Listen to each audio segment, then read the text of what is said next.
दोस्तों स्वागत है आपका मेरे चैनल में एसएसटी स्टडी लैब। और आज का चैप्टर है Nelson Mandela long walk to freedom. काफ़ी इजी चैप्टर है और काफ़ी छोटा सा भी चैप्टर है। तो चलिए आज का ये चैप्टर शुरू करते हैं। नेल्सन मंडेला एएनसी पार्टी के वन ऑफ द लीडर थे। एएनसी का full form African national Congress, और उन्होंने अपार्थाइड सिस्टम के अगेंस्ट बहुत सारी लड़ाइयाँ लड़ी थी, जिनके कारण नेल्सन मंडेला को 30 साल का प्रिजन भी हुआ था।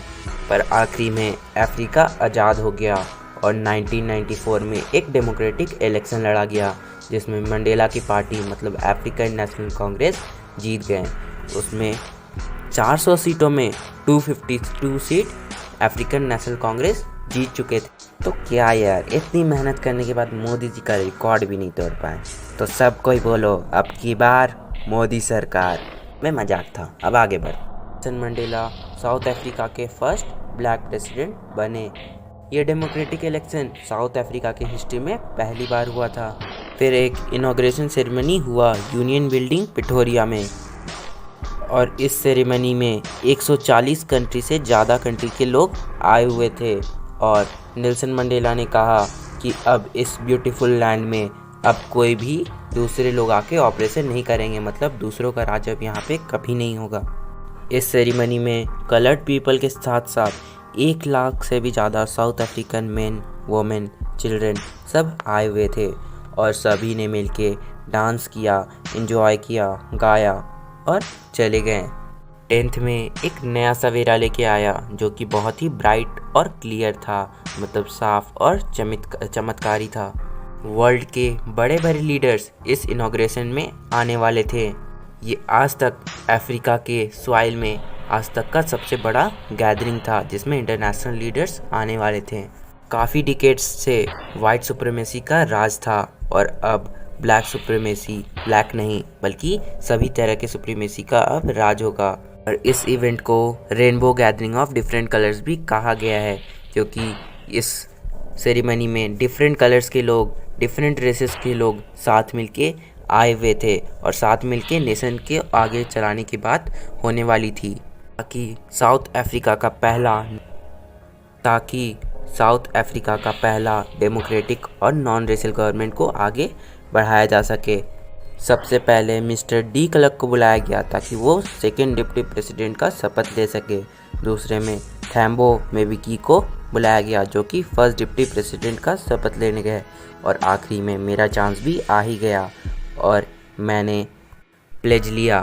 वैसे दोस्तों मैं थोड़ा ब्रेक लगाना चाहता हूँ। मैं आपको बता दूँ कि यहाँ पे जो इन्होंने प्लेज लिया और जो इन्होंने भाषण दिया उसे आप अच्छा से याद करें, क्योंकि एग्ज़ाम में वो कई बार पूछा जाता है। तो चलिए आगे बढ़ते हैं। तो उन्होंने प्लेज लिया कि वे संविधान का पालन करेंगे और विश्वास कायम रखेंगे और अपने आप को इस गणतंत्र और इसके लोगों की भलाई के लिए समर्पित कर लेंगे। उन्होंने भाषण का सबसे पहला लाइन स्टार्ट किया कि ये एक्स्ट्राऑर्डिनरी हमारा ये देश है, वो एक्स्ट्राऑर्डिनरी ह्यूमन डिज़ास्टर से गुजरा है, और अब एक नया सोसाइटी का बॉर्न हुआ है जिसमें हर तरह के ह्यूमैनिटी प्राउड से रहेंगे।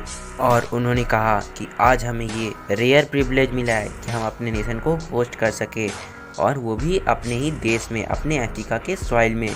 और उन्होंने कहा we thank to all of our international guests for coming in our inauguration.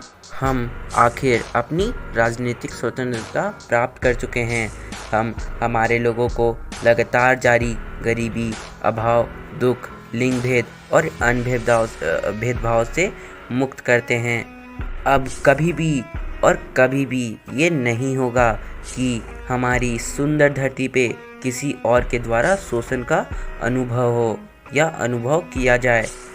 इतनी शानदार मानवीय उपलब्धि का सूर्य कभी नहीं छिपेगा। स्वतंत्रता को राज करने दो। भगवान अफ्रीका को वरदान दो। और एक बात बता दूं, जिस भी बंदे को ये स्पीच अच्छे से समझ में नहीं आया वो कृपया बैक करे और वापस से समझे, क्योंकि एग्ज़ाम के समय भगवान आपको वरदान देने नहीं आएंगे। चलो आगे बढ़ते हैं। कुछ समय बाद हम सभी ने अपनी आंखों को ऊपर उठाया, क्योंकि यूनियन बिल्डिंग के ऊपर दक्षिण अफ्रीका जेट, हेलीकॉप्टर और लड़ाकू विमान की एक शानदार नज़ारा था। यह न केवल एकदम सही तालमेल और फौजी शक्ति का प्रदर्शन था, बल्कि फौज का प्रजातंत्र, एक नई सरकार जो ईमानदारी से और स्वतंत्रता से चुनी गई थी के प्रति वफादारी का भी एक अच्छा प्रदर्शन था। तो आगे की चैप्टर का प्रदर्शन अगले वीडियो में करता हूँ।